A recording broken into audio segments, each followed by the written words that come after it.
I'm Beth, African Storyteller Tevil, and today I have a very important presentation. I'm in a bit of a panic because it's a big deal. I want to do a good job, and I am nervous, very nervous. I'm always nervous, which is a good thing. It means my body's alive. And wish me luck. I'm just setting up, and this is testing to see if this is working well. But fingers crossed, double crossed. Hope that it all works out, it goes well.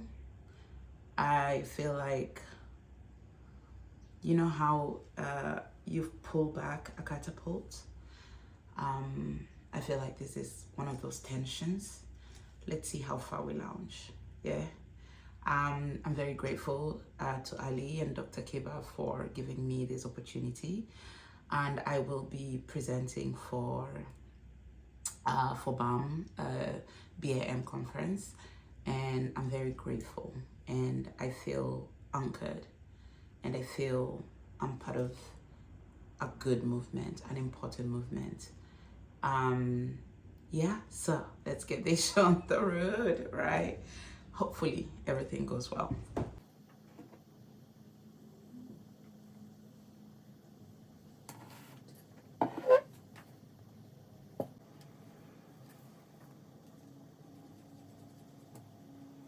Touching your mouse. Good morning. Okay, Beth. All right, we see you. Okay. Okay. Somebody's ready to Hi, good morning. I'm in a proper panic.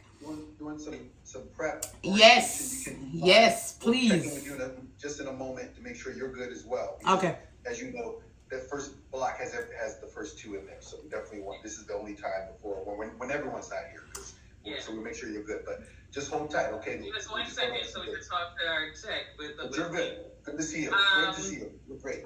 So a couple of things so when you already.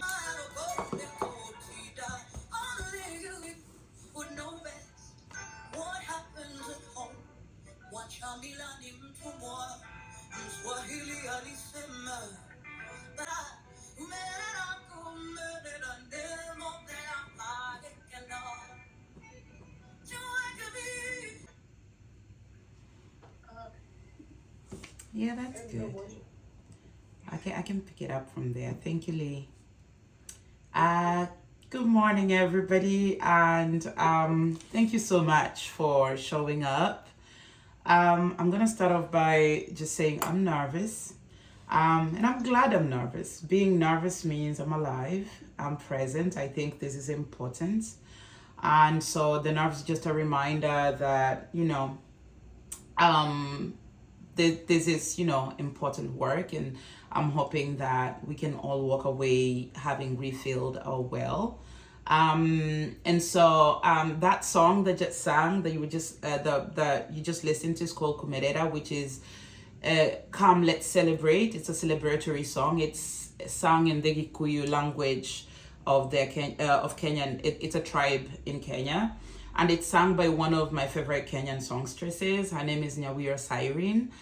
And it reminds us that the smallest things are worth celebrating, and our being together is worth celebrating. And I do not, for one, take it for granted, and I hope that you don't. In the song, there's a line she says, "Mwachamila ni mtu mwa," which means that anybody who abandons their culture becomes enslaved by another. And so I like that line because it reminds me why bringing Africa to the world or sharing my culture or who I am is very important. And in resonance with that, it's important, I think, for us to pay homage to African ancestry, whether you're Black or not. That is where humanity originated, as far as we are able to prove. And so to everybody, to the entire humanity, that is home. And it's a land that holds many beautiful indigenous knowledge systems. And one of those things is storytelling, oral storytelling, and having oral tradition. And this is not the kind of knowledge that you learn. It is the kind of knowledge you inherit. It is something that is gifted to us. And so we're going to borrow from that today. And also, I'd like for you to notice how joyful she does it. And she's teaching something serious, but in a very celebratory way. And that's one of the reasons I feel like people sometimes do not take African indigenous knowledge system seriously. It's because we do not sit down with books and papers and tests and check-ins, and it's very casual, and it's done in a way that is, it resonates with everyday life, and it's paced that way. And we teach with ease and with joy and with grace, like we are playing, but we are handing you medicine. It's something that I take a lot of pride in. In my world, celebration is not just for weddings. We celebrate surviving the week. We celebrate a child's laughter. We celebrate all of the small things, somebody coming home, a shared meal. We celebrate because that's how we stay human, given everything that has happened to the continent, to us, to the global majority. And I told Ali when I last saw him that I heard that word a couple of months ago, and now I'm no longer saying minorities, and I'm no longer saying people of color. I'm going to try and remind myself that we are the global majority and just go by that. And I think that is something that makes us human. It regardless of everything we go through, that's how we stay human. And I'm gonna tell you, when I heard this conference is called When the Well Dries, I got so excited, but for a very different reason. I got really excited because I felt seen. Because I don't think I've met many Americans who use the word well, because you all have tapped water. And so it's a very African word in my mind. When I heard well, I thought this word is so indigenous, it's ancestral, it's African. And so I know wells. I am that girl, earthen pot on the head going down the hill to fetch water, or a plastic jerry can. This is something I understand in a literal sense. And so I know about wells and about boreholes and about springs, because that's how I was raised and that's how my village still does it. And I was like, hold up, that's my thing, because I grew up around wells, and I'm that person. And I know what happens literally when the water in the well runs low. What it does to bodies, what it does to families, what it does to communities. And it takes away dignity and that sense of community. It creates conflict. So today, I think I may have a couple of suggestions of how we can rebuild metaphorically, symbolically, and literally, and how we can refill when it runs dry, because it's something that I can take literally and kind of talk on. Ali, can you have the next slide? So today, refilling the well, and how to use African storytelling practices as pathways to belonging, affirmation, and motivation. We're going to try to learn how to refill the well using that storytelling and what the indigenous systems have blessed us with and what we inherited from our forefathers. We're not going to be checking the well's emails. We're not going to be putting the wells on our Google Calendar. We're going to try to do this old school, community, memory, meaning, being present, and just communally creating this for ourselves. Now, I'm going to maybe get a little carried away and passionate about this. Can we have the next slide? I know that I haven't introduced myself formally. My name is Beth Achavela, the African storyteller Mdaki. I always hyphenate the African storyteller in my name because I feel it's part of who I am. If you've ever met me or had a conversation with me, I have 1,000,001 stories. I always have a story to tell. I feel it's part of my identity. I feel like it's my purpose. And so I always put it in the middle of my name as if it was my middle name.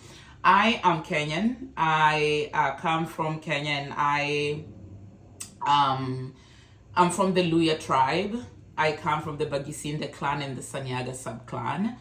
I have lived, this is my 4th year in the US, so I'm still new and learning how to be Black in America. I'm still learning, so if I'm not accurately politically correct, forgive me. I'm still learning the ropes and how to be here in my wholeness without necessarily apologizing every other word. So just be patient with me on that.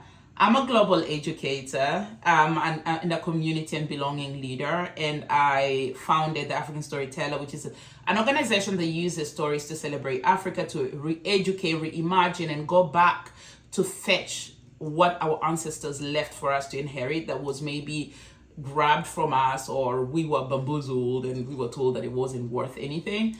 And I feel like I wanted to really introduce myself in that way, because all of those things, my clan, my language, my tribe, all of those things are not extras.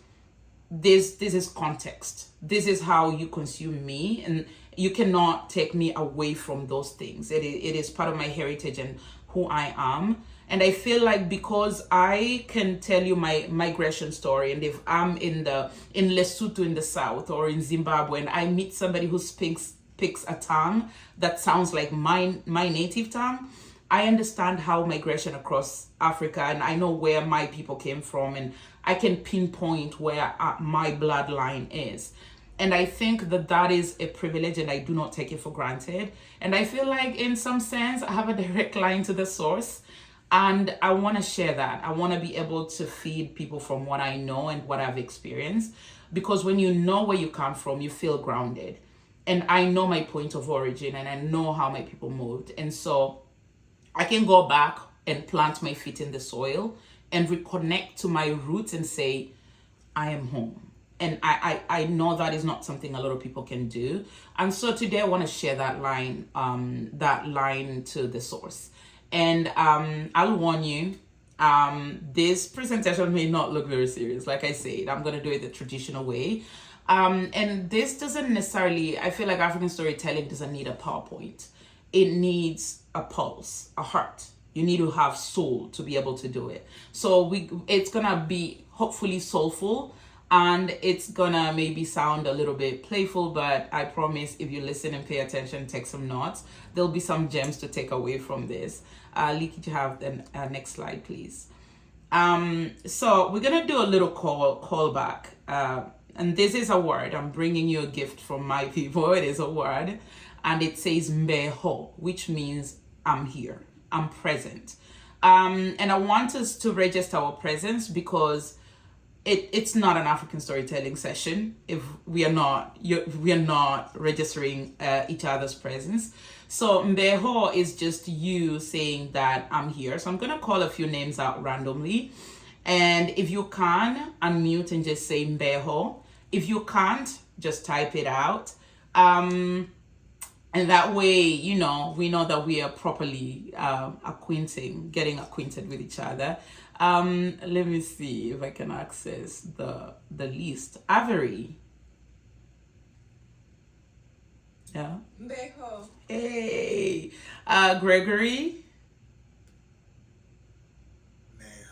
Hey, look at you speaking my tongue, Gregory. Yom? Mbeho. Hey, thank you, Yom. Ali? And I hope I'm not butchering anybody's name, so forgive me if I am. We like how you speak, my friend. Hey, let's have one last one. Stella Mulatu. Mbeho. Oh, you said it. You said it like you've been to my village, Stella. So that is it's very important when you're creating collective meaning that you acknowledge each other's presence. Yeah. In African storytelling, if you're quiet for too long, someone will assign you a role. They'll be like, hey, you're on percussion. You pick the drum. And silence doesn't mean somebody is not. Silence is part of the narrative. Why are people quiet? Are they uncomfortable? Are they processing, synthesizing what I'm saying? Are they so attuned to this and they're present? Are they distracted? Are they bored? Is this beyond them? Is this something that I'm saying to them that they cannot comprehend because it's just, not within their context of understanding? Silence is part of the message. But I'm hoping that we all participate so that we don't end up on drumming duties. But I don't mind drumming or percussions. It actually makes the whole... I'm a drummer. I enjoy drumming. So just going to put it that way. Next slide. we're gonna try and define this thing, because this conference, I feel like it's a question: what happens when the well runs dry, or when the well runs dry, then what?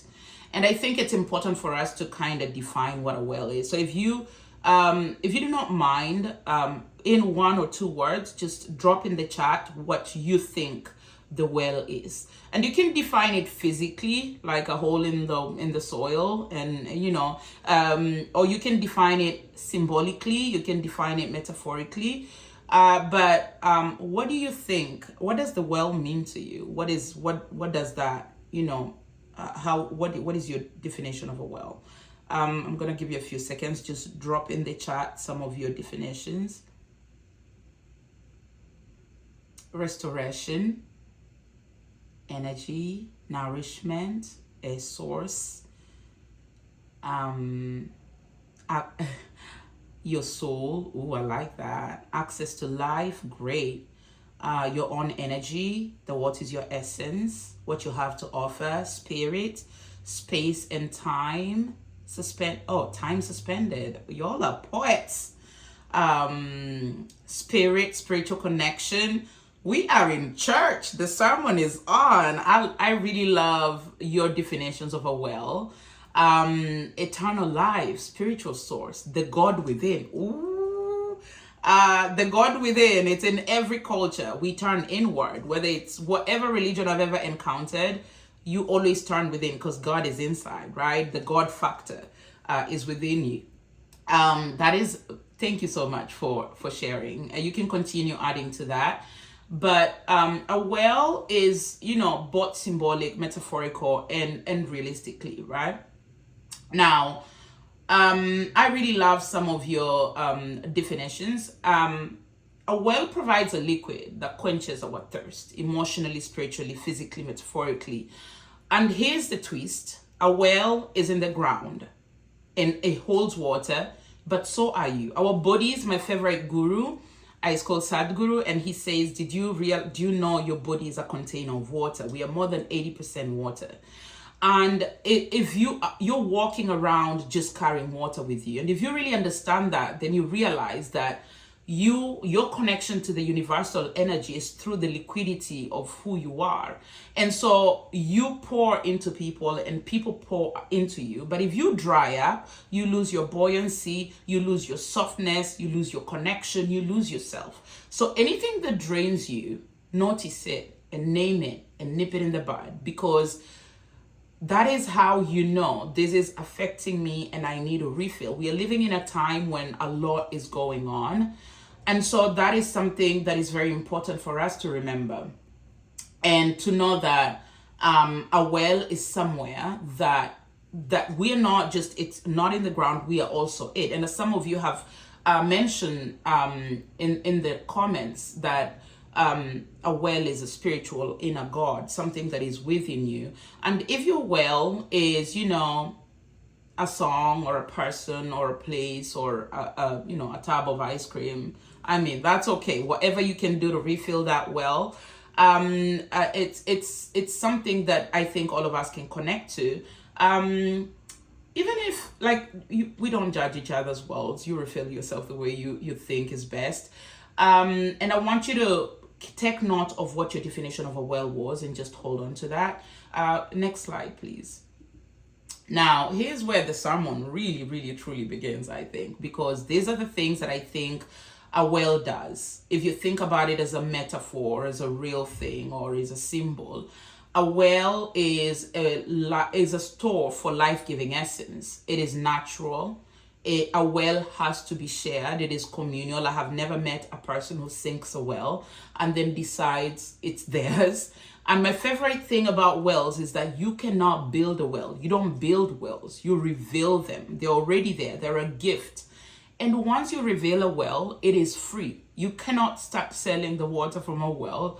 It is criminal to put a price on a well. And I know we pay water bills here, so it might not necessarily resonate, but in the African context, and I want you to just, in a moment, travel back to the motherland and think of it that way.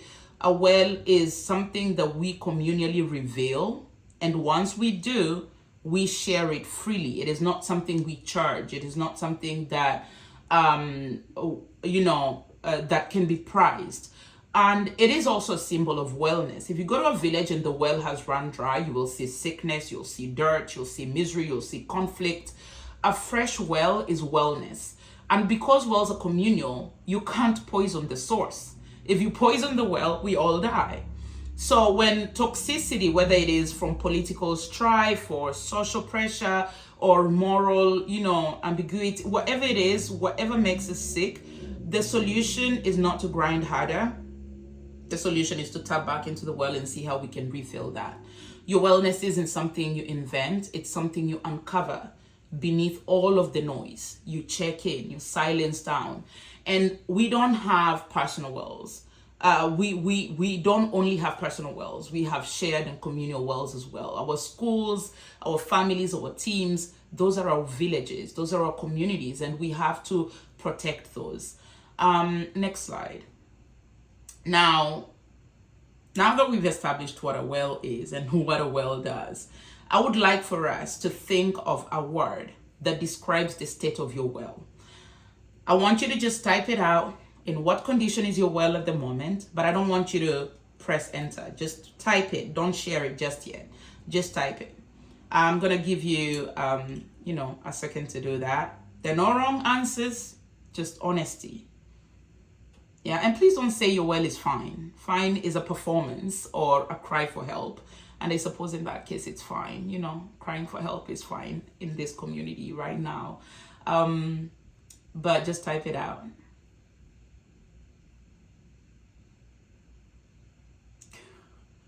Kalim is like, I'm just going to tell you what my well. Okay, let's press enter. Everybody is very eager to share.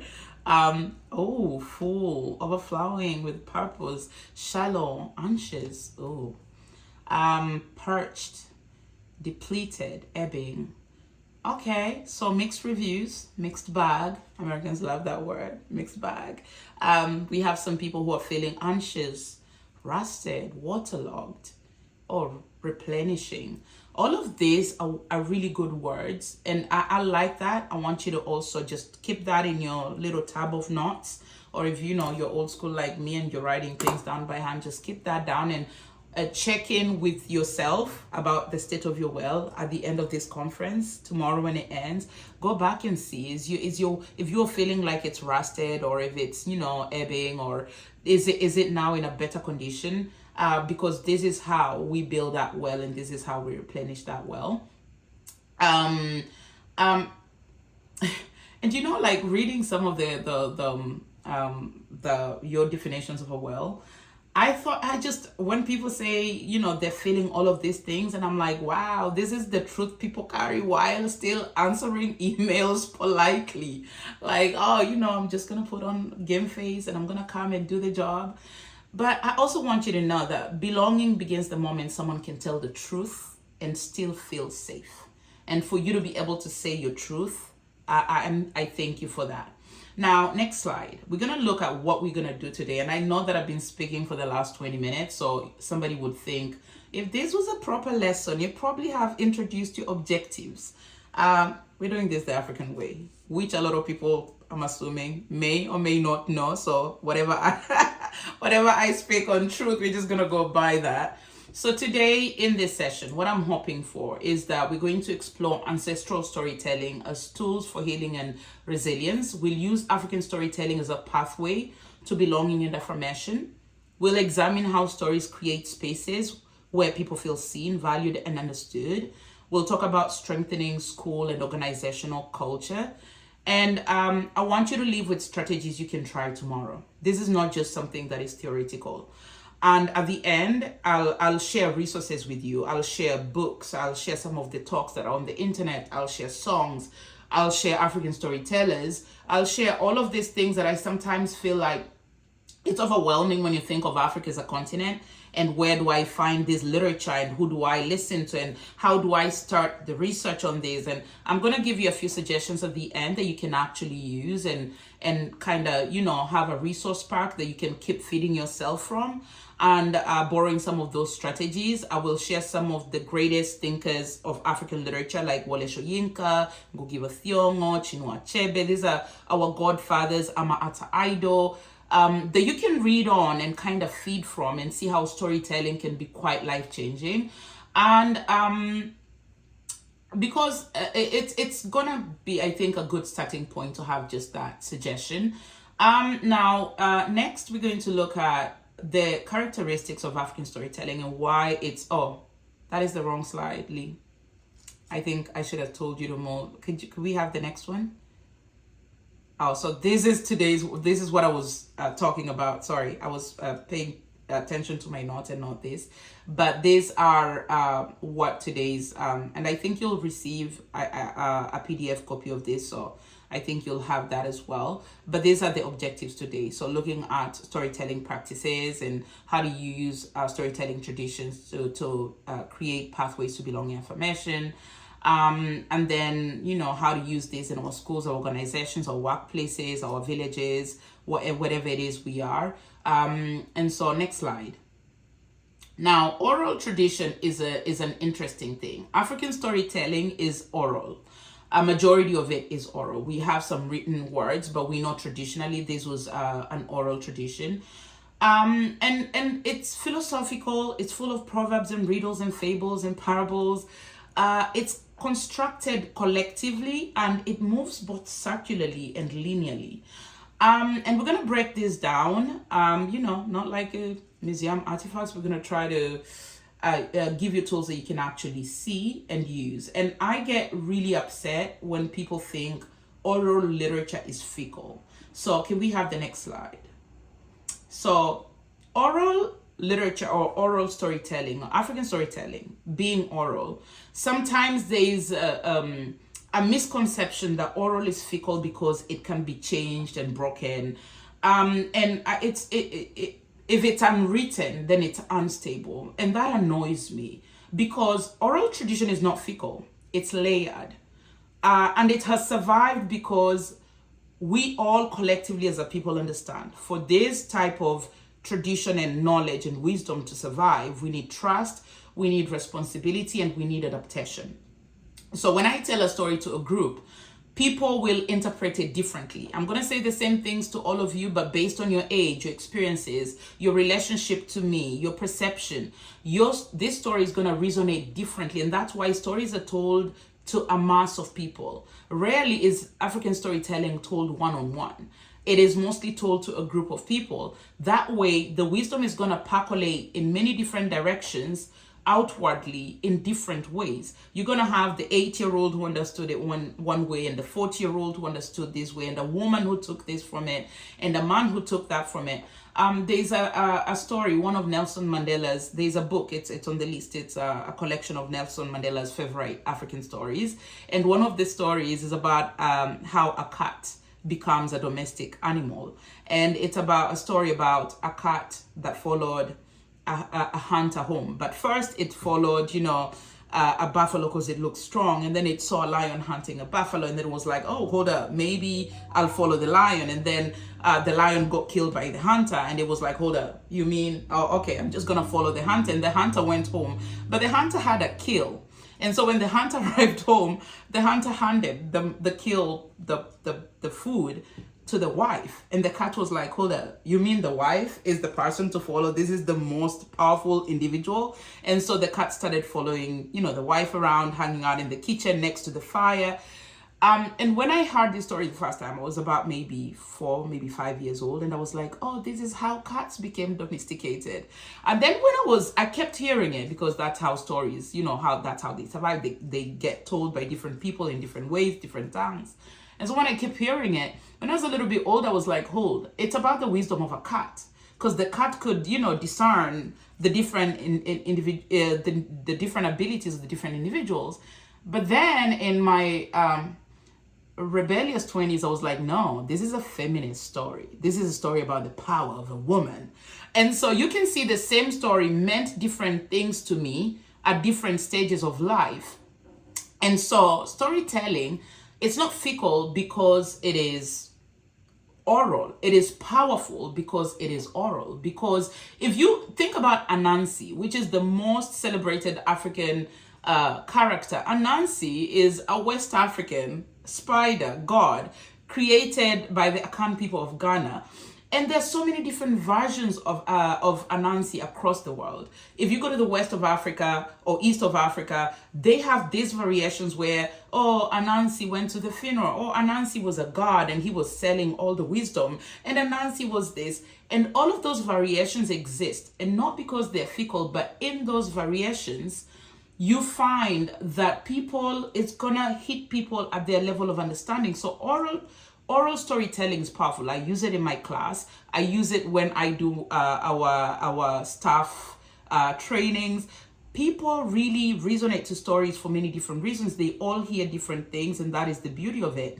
When I was a little girl, there were days my mom would come home at the end of the day. She's exhausted and she realized, oh Lord, we have no matchboxes. And I know this seems like no problem. We can just start the gas with, whatever. No matchbox means no fire. But it was late in the evening and the shops were closed and they were too far anyway. She still had cows to bring in and clothes to fold and children to tend to, just chaos. And she would hand me this metal tin and she would say, Beth, I need you for you to run down to the neighbors and get us some hot coals. So literally borrowing fire, right? And this started when I was about 5, maybe 6 years old, because it's a duty that is trusted to the youngest member of the family, because you can manage to go faster and other people can tend to other things that are going on. Now, I would run to the neighbors and immediately they saw that tin. I wouldn't have to say anything. They would immediately know, oh, the tin means she's come for some fire. And so they would go and give me their juiciest coals and put it in the tin, and they would say, handle this with care, okay? And then I'd be like, we were all raised by a village. Everybody was like your mom. And I was like, okay. And then I want you to think, this was late in the evening and I grew up off grid, like in the Bundus. It's when it's dark, it is not city black. It is pitch black. It is like you're running into a wall. And there I am with these hot coals running through the dark. And we are a farming people, so homes are not close to each other. And keep in mind, this is when the hyenas and the leopards are taking their evening stroll as well. So keep that in mind. And I'm running on my little spindly legs and I'm going home and I'm carrying this fire. Now, I want you to think that I'm expected to keep this fire safe. And I want you to think of that fire as a metaphor. I had to carry it carefully. If the coals went cold, there was not going to be any dinner. If I fell, it wasn't just an oops. It was going to be me falling in coals and hurting myself. And it would have delayed the whole evening. Added, have my mom spend time on the thing that she already liked. It would have just been not good. And I want you to think of that fire as oral tradition. Someone hands you a fire, a story, and they trust you not to drop it. They trust you not to let it die. That is the power of oral literature. And yes, the story may change depending on who's telling it, but it's not because the truth is unstable. It's because wisdom is layered, and in those layers lies who we are. So in our schools, when we show up fully as ourselves, we are telling a story. When we allow our students or people we work with to show up fully as themselves and make room for that, we are allowing them to share their story. And we are trusting that when they share that story with us, we'll carry that wisdom, we'll remember that, we'll share it with the next person. And I find that oral nature of African literature is often underestimated. Could we move on to the next slide? Now, not only is it oral, it's philosophical. These are some symbols that are going to be something that we talk about. These are some of the philosophies of African indigenous knowledge systems. Can we have the next slide? One of the philosophies that is highly celebrated across Africa, it's Sankofu, right? Sankofu is from the Akan people. Now, if you ever want to try to study a tiny group of people in Africa, it's the Akan people you want to study. And I'm saying this, like I'm East African, I'm Kenyan, and we've done some amazing things, like check out Mau Mau Rebellion, like we are OG freedom fighters. But you know what? The Akan people blow my mind. The amount of wisdom they accumulated and stored and shared and spread across Africa and the world will blow your mind. And Sankofu is a philosophical ideology that says it is not wrong to go back for that which you have forgotten. And I think that as people living in these spaces, sometimes we do not realize the power of going back and drawing from that, right? So if you want to consider the power of withdrawing from something that has been entrusted to you. Now I think about it, or so many things. I heard of a guy in California, this genius. He has invented one of the most mind-blowing things. And it is, when I saw it, my eyes teared.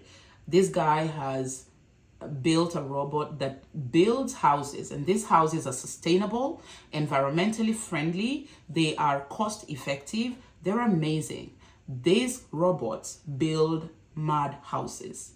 And I was like, what? That sounds familiar. That sounds like something I know. That's what my people have been doing. That we told you, like, this is, it's temperature regulatory, it absorbs the heat, it gives you. I was raised, my grandmother still has a hut, a mud house in her compound. It's how we have built houses forever.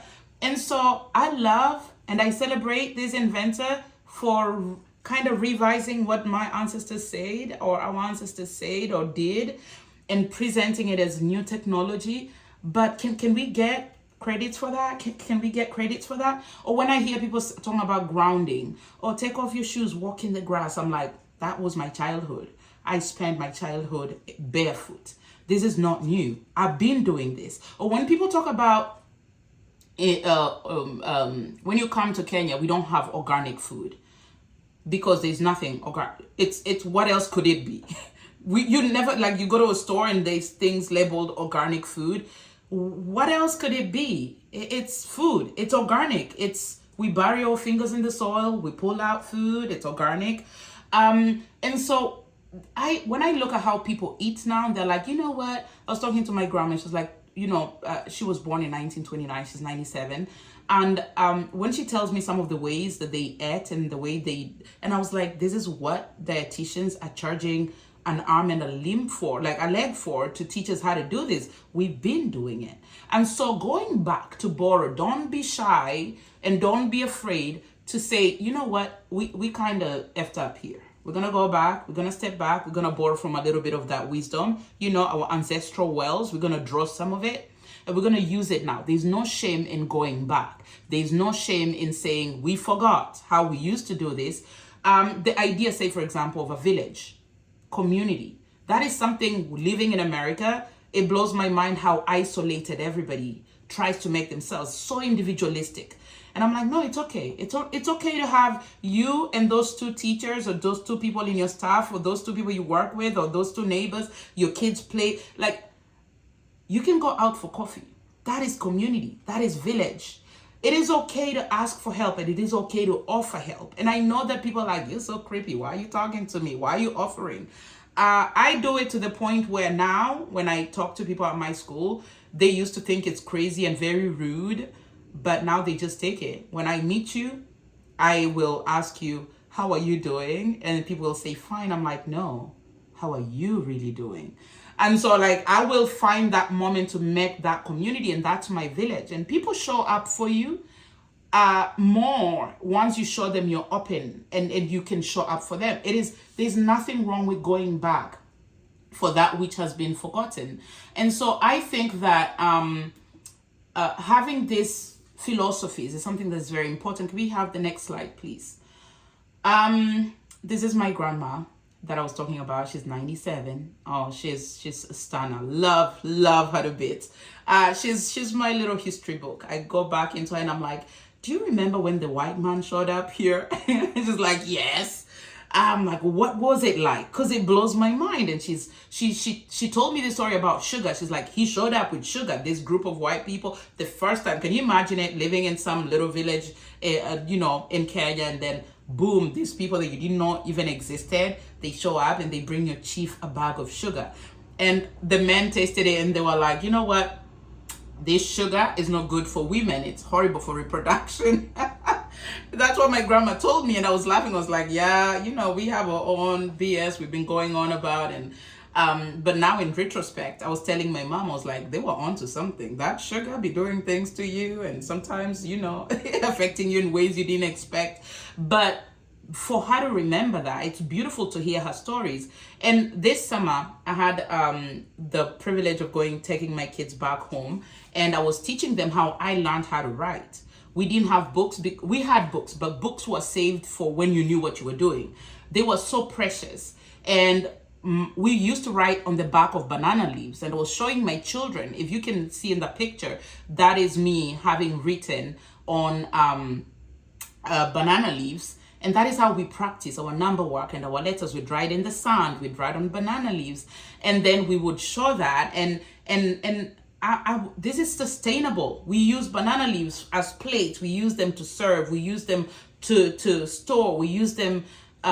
That's a good umbrella. If you've seen a good healthy banana leaf, you don't need an umbrella. You just need a banana leaf, And nobody in the village is gonna be mad if you pull a banana leaf off of their banana plant. It grows. It's not a big deal. But I love that I could show my children that how to use our ancestral systems and things. And I want you to not think too like, how can I apply this in my everyday? You can borrow from it in the smallest ways, even if it's just a culture of showing up. I heard Rihanna saying that one of her family traditions is everything they celebrate is black. They have a black Santa, a black Jesus, a black everything. She's like, I want my children to see themselves in everything. And I was like, girl, that is a tradition. Don't be shy. Like, come on now. We did the pyramids. We ran that part of Africa. We built some mind-blowing. Our Benin bronzes are resting somewhere in Europe. We did that. We've done amazing things, and it's okay to reclaim that, redefine that, and hold on to that. So whether it is in a big or in a small way, it's okay to go back in Sankofu, right? There's no shame in going back and borrowing that which we have forgotten. Could you do the next slide? It's just a continuation of this, but it's also to say, how do we learn who we are? How do we define ourselves? So you heard all this, me telling you about Rihanna choosing to define to her children all of these, big holidays and how they should perceive themselves in those holidays. And we're not going to celebrate it in my house if my children cannot see themselves in it, right? And so I want you to think of all the things that create our identity. How do we know who we are? Who taught you who you are? How did you learn about your truth and how you present, how you carry yourself? How did you educate? Did you self-realize? Did your parents teach you? Did you do your research? Who defines us? Who defines our truth? And this is a good proverb to lean towards that. Until the lion learns to ride, every story will always glorify the hunter. And I think as part of replenishing our wells, it's important to, number one, know our state of our well and know what we should do to feed that well. And once we do, we need to invest some real time, research who we are. And this doesn't have to go all back to the motherland. This can be as far back as you establishing your own traditions and saying, I may not know where my taproot is, but I'm going to be the source moving on for my community. I'm going to redefine how people perceive my people. So when I show up in school, my students are always looking at my jewelry because I wear big jewelry. Maybe you can tell. But my students are always saying, oh, Miss Darky, that is a statement piece. I like it when they say that. I'm like, no. This little old thing, no. The woman down the next house of my village made it. I do not means or lessen who I am. There's this tradition here of everybody wearing their browns and their grays in winter. Why? Everything else is already dead. I show up in full color. I'll be wearing my oranges, my reds. I have my real reds and my American reds. I wear my real reds. I show up in color because I'm like, this is me. I'm a representation of where I come from. And I think I'm rewriting how people perceive me and my people. I'm redefining for them. So show up in your fullness. You know, if you sound a certain way, if you dress a particular way, if you love to have your food a certain way, be you. I think that is a part of you telling your story, being part of the hunters. We've been told who we are for so long, we've lost sight of who we are. And so it's very important in the whole journey of learning and tapping into that African storytelling and what our ancestors left us, and knowing that it's okay to be you. And that is just you helping other people understand your people, your traditions, who you are. And I feel like we mute ourselves a lot and we try to fit in. And it's a survival thing, I understand, but we could also show up a little more fully. And so, can we have the next slide? I told you about Sankofu. And can we have the next slide and then come back to this? Because I'm wondering if my slide arrangement is a little different. Okay, just take it back to the last slide. This is me and my children playing I was teaching them a game, but we were hanging out. I want you to contribute to this and let me know whether it is from your family or any part of your history, the history of your culture, whether it is a country, a tribe, a school. What is it that can be brought back that has been forgotten? Some schools, used to have certain traditions that no longer hold. Some people used to have some family traditions and now people have gone their different directions and no longer do them. There was something you used to do as self-care and now life has just gotten so crazy you're no longer doing it. Whatever it is that you used to do that you feel like was worth bringing forth, could you kindly share that with us?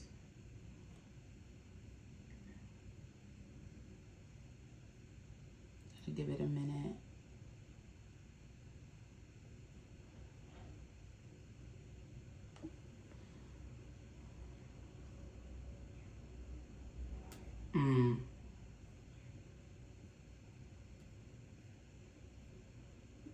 I can share.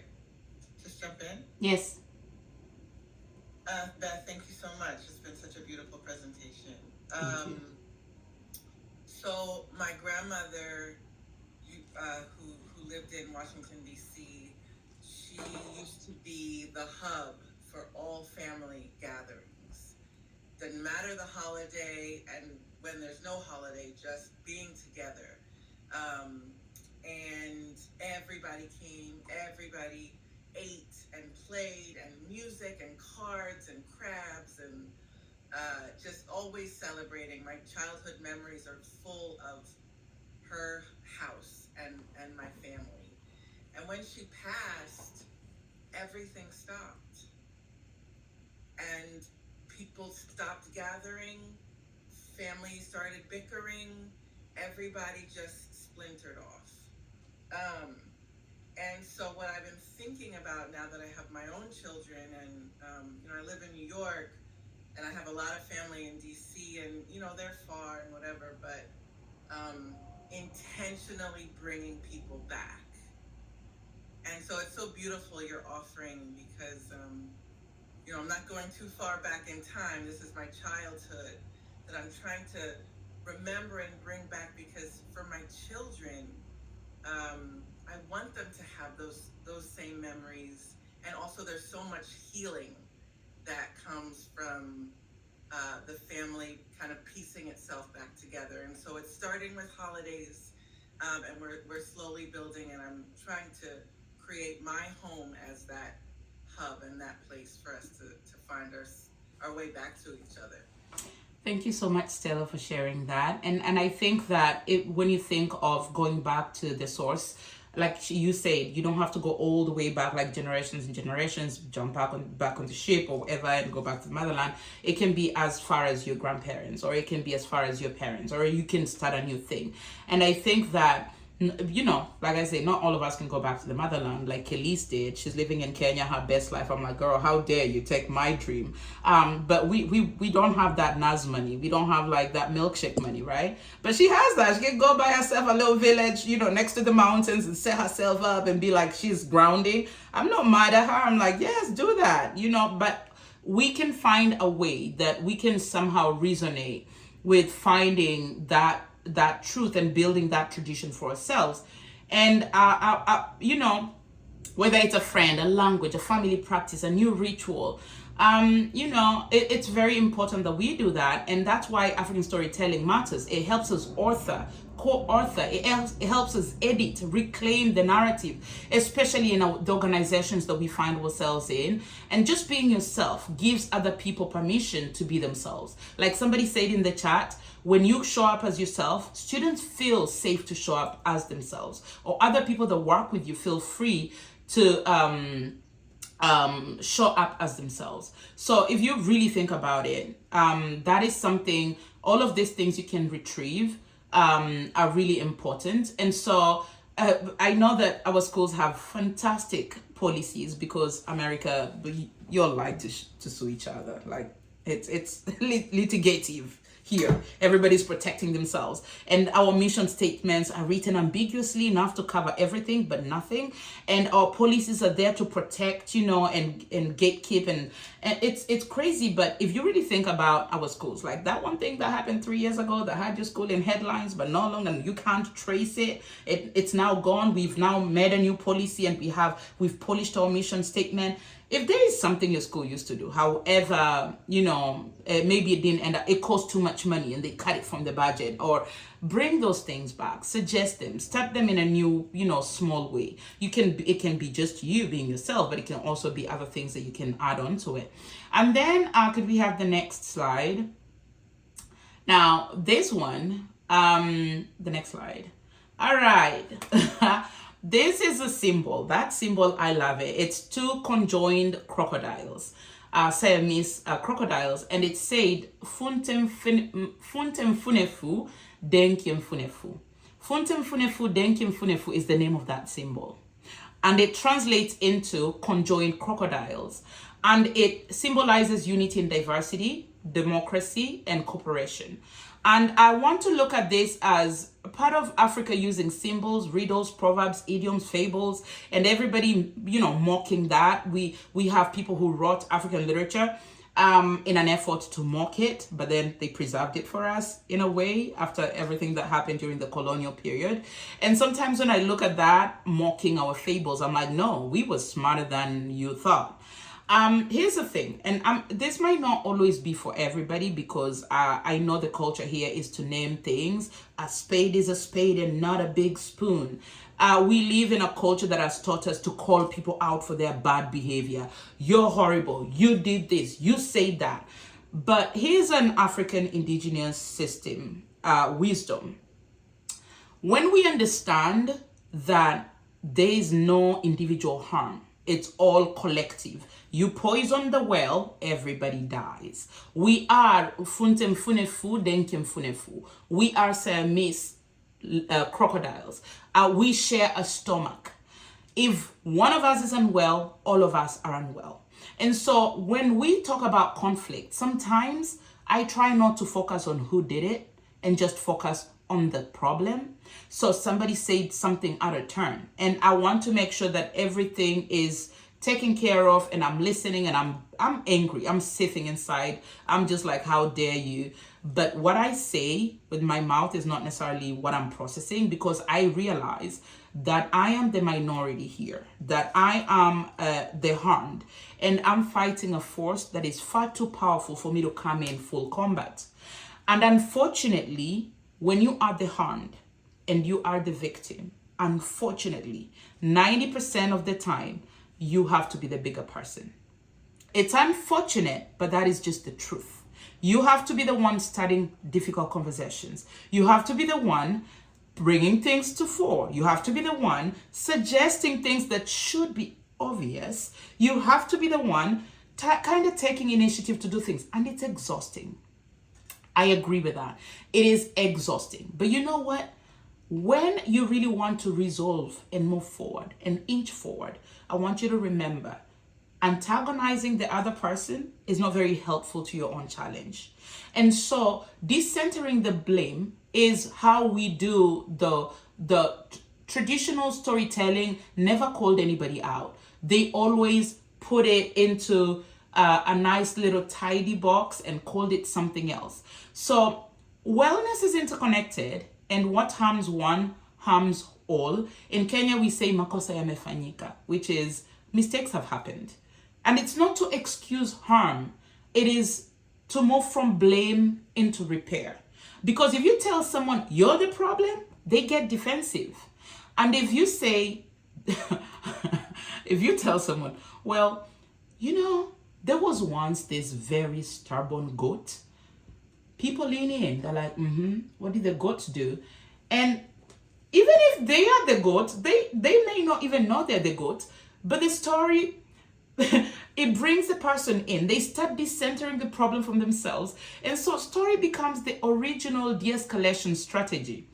Yeah? So we can speak hard truths without shaming people into silence. And that is something we learn from Indigenous knowledge system. That's something we learn from storytelling. And it doesn't always work. There are days we have to call a spade because we've done this too much and too many times.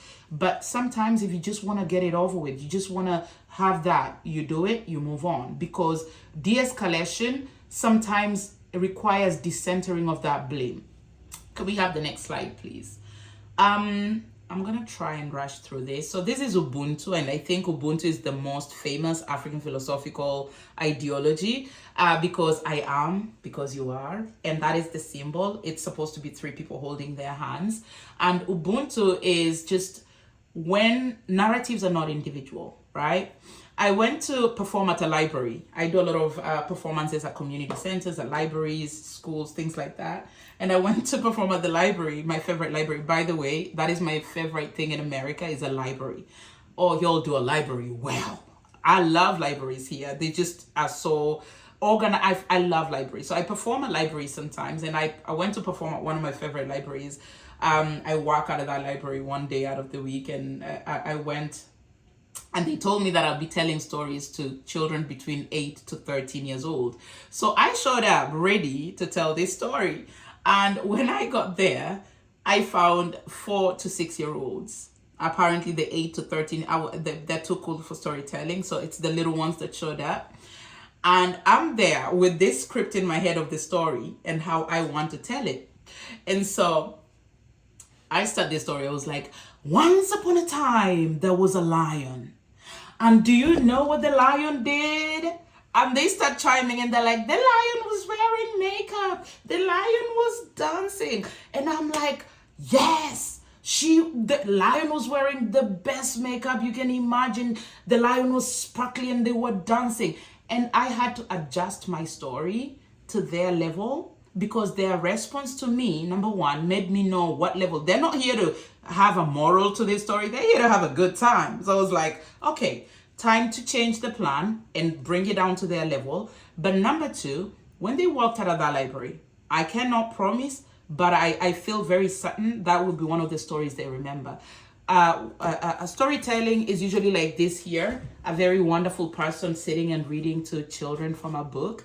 African storytelling doesn't do that. You sit, you listen, and you adjust accordingly. Listening to your audience lets you know their level of understanding. It lets you know what's important to them. It lets you know what they're paying attention to. And so collective narrative building requires listening, right? It requires for us to have that callback. You know, when you did that mbeho at the beginning, this, in Kenya, we say, hadithi, hadithi njo. Whenever you want to start a story, you have to start that way or we don't think it's a story. Kitendawili, rido, lay the trap, tega. We follow, when you think about idiomatic expressions and superstitions, you wonder what was behind it. Why do we do that? And so, why do people do and say what they do? When you really think about why the children are reacting this way, you realize it's because their level of understanding and what their objective for this is. And so African storytelling adjusts according to your audience. And behind behavior is always a story. If you want to get the real story, you have to stop pointing fingers long enough to listen, but you also have to incorporate other people's voices into that story. And that is why sometimes in our organizations, we feel a little bit offended that they didn't put us into consideration when they made that one rule. The reason why we are objecting to the rule, it might be a fantastic rule, but we don't want to follow it because it doesn't accommodate our, our individual perspective. And so asking people to step in, what do you guys, that is why, a good poll is always amazing. How many of you would love for us to bring back the potluck lunch on Friday? How many of us want to show up for this? And so having that collective, people feel like they own it and they do better. And think about your students. When they think they own it, they are more committed to the cause. Next slide, please. This is a callback, and it's called Vaha, and it's me gifting you another word from my people. This is from the Maraboli tribe. I come from the Luya people. There are 22 dialects in the Luya tribe, and mine is called Maragoli. It's one of the 22. People always ask, how many of the 22 do you speak? And I say 18, but I don't see the UN clapping for me. Anyway, that is beside the point. It is just another word. Now, this word is one of those tricky words because it doesn't have a direct translation. It just is like, yo, I see you. And it's a callback that was used back when. Now, when my mom, I showed you my grandma, when my mom was a little girl, they used to share food, like in the picture here. And we still do it for certain meals, but in that time, I think it was an economic thing. And their mom would put food on the same plate for 2 or 3 people, and they would share it. Now, the funny thing is, before you put food in your mouth, you would reach in, you'd take the food, but before you put it in your mouth, you'd have to check with your plate mates. You'd be like, Vaha, and they would say, Vaha, which is, okay, we cool with your food. But if you went in and you said Vaha and they didn't agree, maybe you're taking too much, or you're not doing it correctly, or you're putting your hand all over the food and you're like, this is my section, it's sacred, don't touch it. You'd say Mba. And Vaha is that check-in, right? So you'd have a room of people saying Vaha, Vaha, Vaha, Vaha. And this plate sharing was strategic. You'd have to think of different people's appetites, people who do manual work as opposed to people who stay at home, the ages of the children. And you'd have to understand how people do. See, some people have callbacks in their cultures. Uogonjo, utami kolea. Oh, I love that. And so that callback is very important to check in with people to see how they are perceiving this. Can we have the next slide, please? And so this Vaha callback is just a way to say, in Swahili we say, bora kujenga madaraja kuliko kujenga kuta. It's easy to build bridges. They're more useful than to build walls, because walls isolate you. And as much as you're tired and you just want to be done with and you just want to build yourself walls so that people don't touch you, building bridges is more helpful for us moving forward. Next slide. And so this is just something like I wanted to show you what a well can do. This is something I learned from either Samika or John from the Jedi crew. And don't be too far ahead, you start to look like the enemy. Sometimes we do that, right? Sometimes you want to be the leader and you're leading and you're telling people all of these big concepts that they have not been naturalized into. Like, we come from different worlds. You have these issues, you understand, you're suffering from, you've had your whole life, and you start telling people and they're like, what? That's a problem? That's never been an issue for me. And so it's important to keep in mind that we are not all on the same level. And yes, we've been harmed and we have been victims of many atrocities and unfortunate situations, but not everybody's going to be able to understand it at your level. So don't run too far ahead and you start to look like the enemy. When you are doing culture work, belonging work, change work, this is something you have to constantly remember. And keep in mind, people don't follow you because you're right. People follow you because they feel accompanied. They feel like they have somebody to stand next to in case the storm gets too rough, in case the rain is too hard, in case things start happening. They want to have company. We all love company when things are not going great. And so people might not always be following you because you're this leader of, belonging and equity, and people don't follow you because what you're saying, they truly believe that it is right. They like that company because you're close. So you start running too far ahead, they start feeling cold. They're like, you run so far ahead, they're like, who that? I don't know who that is. Could be the enemy. You end up being shot in the back because people can no longer identify you, right? So in African storytelling, we also want to always keep that in mind, that you're telling, like, I adjusted to my library, audience. You do that all the time. You adjust because people can only understand you at their level of depth, at their depth. If you're saying all of these big concepts and they can't understand, it's unfortunate. Next slide, please. This is the last of the philosophies, talking about windows and mirrors and curtains, frames and glasses, understanding your own schemas, knowing that you have your own set biases as well as other people. Actually, the first rule of critical thinking, because I teach critical thinking, is you know your biases. And so knowing those biases allows you to listen to other people. When you're judging, you're like, girl, I don't hear you because I'm blinded by, something else that I have a bias against or toward. That is something that you keep in mind. Stories can be windows, they can be mirrors, they can be curtains. Windows help us see others, mirrors help us see ourselves, and curtains protect what is sacred. And frames, those schemas that we have, how we understand and navigate the world. And here's why language matters, right? I speak several languages because it is just in where I come from. You have a minimum of 4 languages just to get by on your everyday. And so having multiple languages when you were born and raised in most parts of Africa is not new. There's Ngugi wa Thiong'o, whose book I'm going to recommend, Decolonization of the Mind. He talks about lexicographicide, the death of languages, and how culture cannot move forward if we do not preserve those languages. But if you realize, English has become the global trading currency for linguistically, right? And so we want to think of your mother tongue, your vernacular. If you have a little bit of slang going on, like when I meet my students that can see themselves in me in the mall, on the street, I can see that code switching real quick. They're like, oh, this is my village, this is my person. They understand me, they can be themselves, right? And I want you to just, sometimes that being yourself is in itself a rebellion. It's in itself saying, you know what? I don't want my culture to die, and I want to show you my mirror.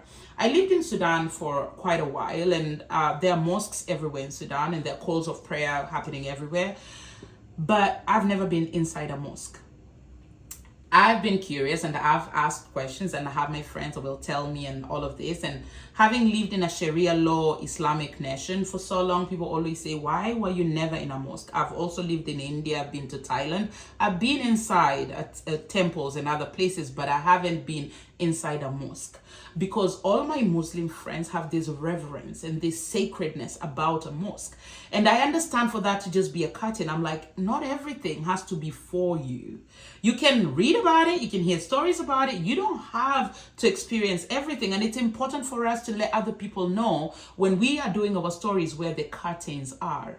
And this is a curtain. It's okay. I don't have to come to the bathroom to know what you're doing in there. I can imagine, or I can think, or you can tell me, but I don't have to be there, right? And so there are some of our customs and our cultures. And when you're doing a wellness check and you're refilling your well, it's important for you to remember, it's okay to not give everybody access to everything. And it's okay to say it to them. You know, when some people ask about some of the things, they say, why do you guys eat with your hands? Why can't you use cutlery? Oh my God, that is so backward. I always say, that's okay, you know? That's okay. It's our way.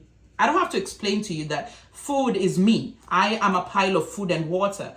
And so touching my food is sacred to me because I'm about to consume this and this is about to become a part of me. And so I don't have to explain that. I'm just like, okay, you know what? Yeah, I understand that you may not see it, but I don't have to explain myself to you. And so having that self-preservation and knowing where the curtains are and expressing that clearly in your stories is quite important. Can we have the next slide? Because we have very few minutes left. This is for your own reflective writing. I was going to say, you know, you don't have to share it, but when were you seen or affirmed? What drives your well and who pours into you? I was gonna do another exercise with you, but I think maybe this one, because it's a smaller one, I was gonna do, or maybe the breakout room. Can we have the next slide? Even if it's just for 5 minutes. We're gonna do a story because, like I said, African literature hides behind riddles and proverbs and metaphors. It's not because we don't know what we are talking about. It's because we do not like the idea of centralizing all of our energies into a person. We decenter that. And so, can we have the next slide? This is it was supposed to take 10 minutes, but let's do it in 5 because I literally have that much time. We want to think of a real issue in your school, whether it is a global issue, political, sociological, maybe burnout, polarization, workload, DI fatigue, belonging gaps, anything in your school. And I want you to rename it. And I want you to rename it. It could be a stubborn animal, a weather condition like, oh, this storm, it's hitting us hard, or this hurricane, or a disease, or like give it a name that is symbolic of what it is. And then I want you to throw in there maybe a proverb or a metaphor and a moment of Ubuntu. When did people come together in that story to realize that they can solve this? And what is the affirmation in it? What happened when you went back to resolve it and brought it back? You can screenshot this for yourselves, and I'm gonna ask Lee to put us into our breakout. And we have to be back in exactly 5 minutes, unfortunately. And hopefully you type something together that you can share that we later on be able to keep, or you can keep for yourselves. But can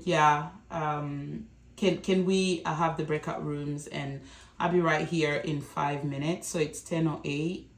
You should be back at 10:30, and I'll have a minute to just say bye, and we move on swiftly to the next thing.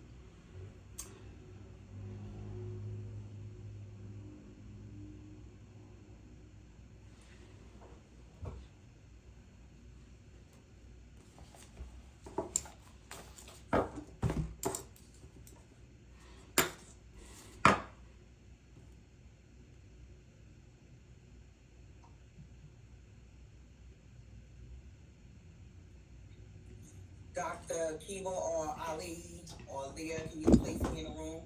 Because I'm part of the team, I don't get placed in the room. Or can I just select? I think you just select whichever one you want to go. So good morning, Dr. Vicky. Good morning. Okay, I'll go into Beth. Oh my goodness. Girl. Is it going all right? Cause I can rumble. Going all right. It is more than going all right. This is amazing. Thank you. Absolutely amazing. I threw out my notes because that is very typical of me. I had notes, and then I stopped sticking to the notes, and then I saw the 20-minute time, and I was like, I knew this was gonna happen. My mouth cannot stop. Thank you, Ali. You're always reassuring me. Even I appreciate that about you, Ali. You're always like, you got this, even when I don't got it. Chief people officer right there. Chief people officer. That's what he is. Yeah, he is. That is your most amazing attribute, is to like just having that phase. You always have the calmness on. I bet you're like a duck, just paddling away, but you always look really calm and just, you got this. I fast if I need to, but I'm happy, I gotta keep it like this. I appreciate that. So I'm glad it even went that far, because last night. Come back. You're good on what you need, wrapping it all. Yeah. I just need to say, and Lee, when we get to the last slide, just release the, click on the link and release the Google Doc. So that you can just scroll through it as I say these are the resources, and they can see them, and then we'll wrap it up. I think we'll be on time. I didn't want to push it that hard because I wanted to have that what that is, that song, the click song. I wanted for people to enjoy that as they left the room. So we'll see if there's a minute left. We can. If not. So about the song, I forgot something early on. So before we do the song, Lee, I'm going to put the remind them to do the pre-conference survey. So we're trying to do a survey before we started about why people decided to come to the conference, all that. But then after we send that link, we're going to ask them to do a link for that's specific to your session on kind of how they felt about that. There's no link for my session because it was just a keynote. Also, if they didn't like it, I don't care. It was amazing. You probably, if possible, share your poem. It was so good. I loved it. Oh, thank you. It was amazing. I legitimately am not a poet, but I just felt a few weeks ago, I just started typing on my phone. No, listen, let me tell you how it came about. I was thinking about what to say, and literally I pulled out my phone, the note section, because it just started pouring out of me, and I was like, I'm just gonna do a poem. And so that's what I was doing today, trying to collect all the different areas I had notes in, because I was just gonna paste it all into PowerPoint, and then I didn't have internet, so I just was doing it on my phone, looking at different apps and It was amazing. Yeah. Thank By you. the way, Beth, you mentioned this, but I was going to say to Dr. Kiba for moving forward, you said it, have a global, we'll, after today and tomorrow, obviously, when we're wrapped, we can happy to share. We always send stuff anyway, but for people who want to share additional materials or things like that with their people, we can get to that. But if you want to, is that we okay? also have it, Ali. We have it here, so they should be able to access it. So what we need to find out is from someone who's on the participant end, how does it show up for them? Because Lee already checked it off in this meeting that whatever links we have, they can have access to it. So let's just leave it general for now. Yep. What we don't know. And I can paste the link in the chat if that's helpful to them to have the document. No, we have it already. Okay. We've got to see how this system works. Let's stop making more work for ourselves. So my point was simply to acknowledge that. So no one, you know how people get, I don't want them to leave and think they're not going to be able to get to it. But what I'm saying is I want to ask them, okay, so we have the link available, we've given you access to it, because I think also you gave them access to your PowerPoint.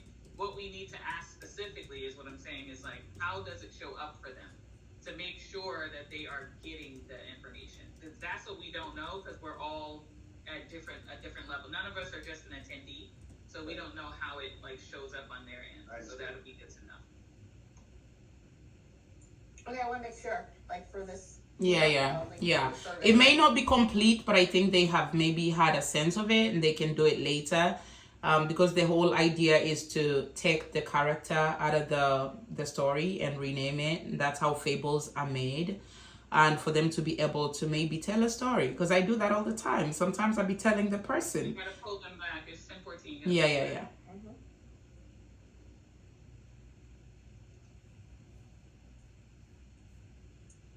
All right, sending in 9 seconds. Oh, I mean the survey that you mentioned. Do you want me to put that link in the? So open the link on the last slide when we get there, and just scroll through it so that they can see the list of resources that they'll have access to later on when that gets sent to them, if they want it. Guys, we gotta invite them back to the stage. Got it. Welcome back. I know y'all weren't done. Yeah, I know for sure you are. That's the point. You get a feel for it. You got to feel for it. If you somehow worked magic and completed yours, you can share it in the chat. But if not, you can keep working on it. And that's just to say, sometimes you can be talking to the person who's aggravating your spirit without them ever knowing it's them, and they will actually help you find a solution for a problem. Once you decentralize the enemy and you rename it as something else, they're like, yeah, I hear you. They lean in, they give you suggestions. You're like, but it's yours talking about. Can we have the next slide, Lee?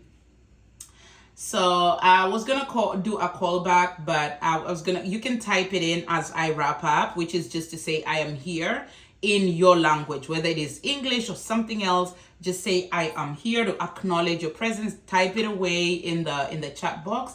Can we have the next slide as people do that? So I have a little resource pack. It's not exhaustive. It's just a few suggestions. Lee, if you could open it. It's a hyperlink. If you can open it. Oh, you'd have to probably, I don't know. If this is a PDF, I don't know how to do it. There should be a button at the bottom that says links, and it should be the first link. Okay. Does everybody see it? So that document is just some Wait, podcast. before we move on, Beth, sorry to interrupt. I just want to make sure, are you guys able to access the link? Do you see it available to you? Can we put it in the chat by any chance? Yes, So we're just trying to learn this new system. So if people could just answer the question that I'm asking, and then we will make sure that you actually get the link. We're just trying to figure out how this works on our end. So the question is, we have given access, we have allowed permissions. Cool.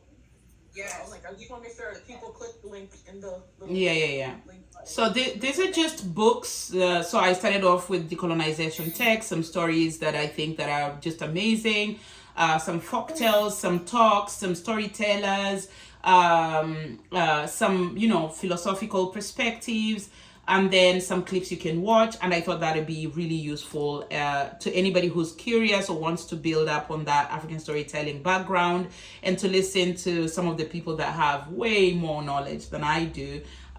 You can do your own research using that as a starter pack. Thank you so much for coming. Asante sana, mbarikiwe. I am very, very honored and grateful to have had you.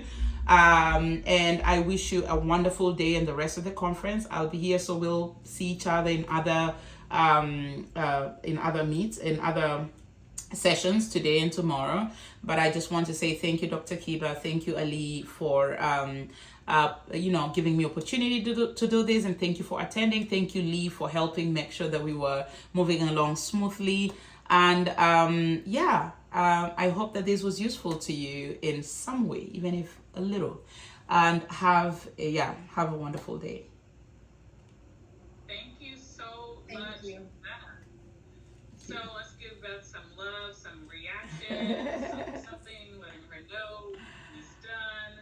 So I just want to be transparent and say one of the most challenging things there are many challenging things about running an entire conference, just put that out there, but one of the most challenging was trying to figure out the order of the presentations. And can I just tell you how affirmed I feel for selecting Beth to start us off? It was the perfect way to start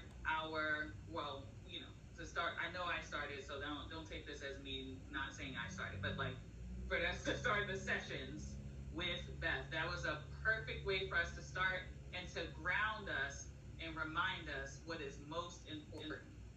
I have especially appreciated the entire history on wells, because let me tell you something, when Ali and I came up with that theme, we weren't even thinking of it that deeply because we don't have the knowledge and the experience of having a well. So listen, you perfect. You did a great job. Thank you so much for getting us started. Okay, so I have made a blunder. Let me stop recording. I forgot to give you guys the pre-conference survey, and I know we already done started the conference. If you were here yesterday in the pre-conference institute, you don't need to fill it out again. This is just for us to get some data. So what we're trying to get better at is making sure that we have data for the conference as we move forward. As you all know, I don't know how many of you have ever gone to a conference in its infancy like this one is, but our whole goal is to make sure that we are continuing to provide what people are needing and what they're asking for. Okay, so we have that pre-conference survey. So go ahead and click that link, and then Ali, can you also add the survey that's specific to Beth's presentation? So after each presentation, thank you so much, Ali. After each presentation, we're going to give you the same survey, but you're just going to fill in the person's name, right? So we're trying to, again, streamline this. All of these surveys should take you literally 2 minutes. Nothing was intended for it to be it's got a lot going on. So it's just a couple of minutes. Just give us a little feedback. Where we could put check boxes, we did. Some things, you have to write a little response, but nothing was intended to feel like it's exhaustive, okay? If it is, give us that feedback too. We like to hear that, okay? So right now, if there aren't any questions, I'm I'm gonna go ahead and Beth has an outro song that she wants you all to be listening to as you exit this space. So, because it's a vibe, right, Beth? So we'll go ahead and Lee is gonna get that song going for us, and we'll see you at 10:30 in the next for the next portion. Well, it'll be right back here in this link, so you don't have to leave. We're just gonna, pause for a moment, so we're in the same link.